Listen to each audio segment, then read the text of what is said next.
আগামী 30 বছর যদি বিশ্বে কোনো তেল নাও থাকে, ওরা চলতে পারবে, প্লেন উড়াইতে পারবে।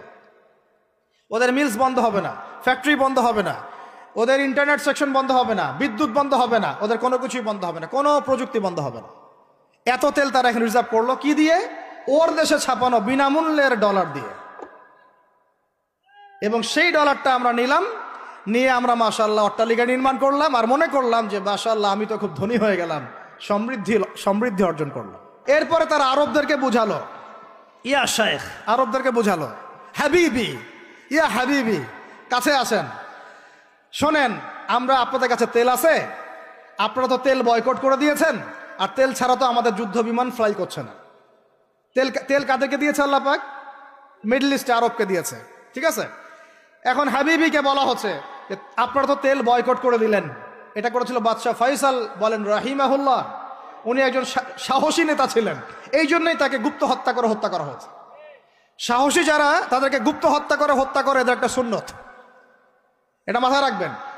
খুব ট্যালেন্টেড একজন দেখবেন, খুব ট্যালেন্টেড একজন বিজ্ঞানী দেখবেন, হঠাৎ নাই, তাপাস করে মিসাইল এসে পড়ে গেল। এমন সূক্ষ্ম স্নাইপার দূর থেকে 12,000 কিলোমিটার দূর থেকে মেরে দিল, আপনার কলিজার মধ্যে ফেলে গেল। এগুলো জেনে বুঝেই আমরা প্রতিদিন সকাল করি, সন্ধ্যা করি, আলহামদুলিল্লাহ।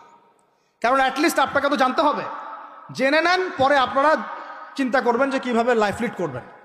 ফাযাক্কির ইন্নামা আনতা মুযাক্কির, আপনি উপদেশ দিন, শুধু আপনি উপদেশ দাতা। লাস্তা আলাইহিম বিমুসাইতির। ফাযাক্কির ইন নাফাআতিয যিকরা সায়াযাক্কারু মান ইয়াখশা, যারা আল্লাহকে ভয় করে তারা ফিরে আসবে ইনশাআল্লাহ। তো যেটা বলছিলাম, বাদশাহ ফয়সাল একদম বয়কট করে দিলেন। এবার ওরা এসে বুঝাচ্ছে যে তেল ছাড়া তো আমাদের চলছে না।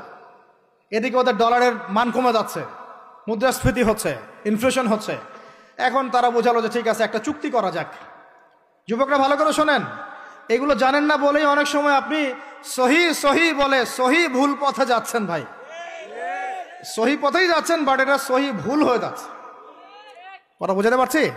সহিহের আড়ালে একটা মারাত্মক জয়ীফ আর জাল আকীদা আছে, এটা আপনার সামনে সহি দিয়ে ঢেকে দেওয়া হয়েছে, বুঝতে পারতেছেন না। এই জায়গাটাকে ভালো করে বোঝেন। যখন উম্মার সাথে কেউ গাদ্দারি করে তখন সে সহি থাকে না। উম্মতের সাথে কেউ যদি গাদ্দারি করে তখন সে কি থাকে না? সহি থাকে না। এখন আসেন, আমি ধর্মতাত্ত্বিক কথা বলছি আগে। এখানে বাদশাহ ফয়সাল, তাকে কনভিন্স করা হলো, ঠিক আছে আমরা তেল কিনবো, আপনাদের কাছ থেকে কিনবো, আপনাদের গলফ কান্ট্রি যেগুলো আছে এদের কাছ থেকে কিনবো, তবে একটা শর্ত, আপনারা তেল বিক্রি করবেন শুধু মার্কিন ডলারে, অন্য কোনো কারেন্সিতে তেল বিক্রি করতে পারবেন না। বলেন নাউজুবিল্লাহ। আপনি বাংলাদেশ গভর্নমেন্ট যদি গিয়ে এক ব্রিফকেসের মধ্যে 1 কোটি টাকা নিয়ে যায়, বুঝেন কথা, বুঝতে পারতেছেন? 1 কোটি টাকা, আমাদের টাকা নিয়ে গিয়ে যদি বলে শেখ হাবিবি আমাকে তেল দাও, ওরা বলবে তেল দিতে পারবো না, খালাস, কুল্লু খালাস, এখান থেকে বের হও। কথা বুঝতে পারেন নাই? 1 কোটি কি দিবেন? টাকা, তেল দিবে না, লিখে নেন, দিবে না। কিন্তু সেই 1 কোটি টাকাকে যদি আপনি ডলারে কনভার্ট করেন, ওটাকে ডলার দিয়ে কনভার্ট করেন, করে যদি বলেন হাবিবি তেল, তখন বলবে যে আসো তাআলিলাহি, তেল নিয়ে যাও, খালাস, কুল্লু খালাস। বুঝতে পারছেন? তেল বিক্রি করব শুধুমাত্র ডলার দিয়ে, ডলার ছাড়া অন্য কোনো কারেন্সিতে তেল বিক্রি করতে পারবো না। এইটা পশ্চিমারা আরবদের সাথে একটা সন্ধি করলো, আর কি চুক্তি করলো। এই চুক্তির নাম হলো পেট্রো ডলার মনিটরি সিস্টেম। বুঝতে পারলাম? Petro dollar monetary system. এর বদৌলতে আরবের মরুভূমি হয়ে গেল এখন একদম অট্টালিকার প্রাসাদ। বোঝা যায়? মরুভূমিগুলো হয়ে গেল কি অট্টালিকার প্রাসাদ, আর বাকি পুরো মুসলিম উম্মার উপর দেখেন কি দুরবস্থা নেমে আসছে। শুধু তাই না, ওই ডলার হলো একদম লিডার, কারেন্সির লিডার। এখন ওই ডলার তেলের মান নির্ধারণ করবে, আপনি টাকা দিয়ে করতে পারবেন। সারা বিশ্বের সবচেয়ে বড় অর্থনৈতিক জুলুম হচ্ছে এই পেট্রো ডলার মনিটরি সিস্টেম। এর চেয়ে বড় কোনো জুলুম হয়নি অর্থনৈতিক জীবনে।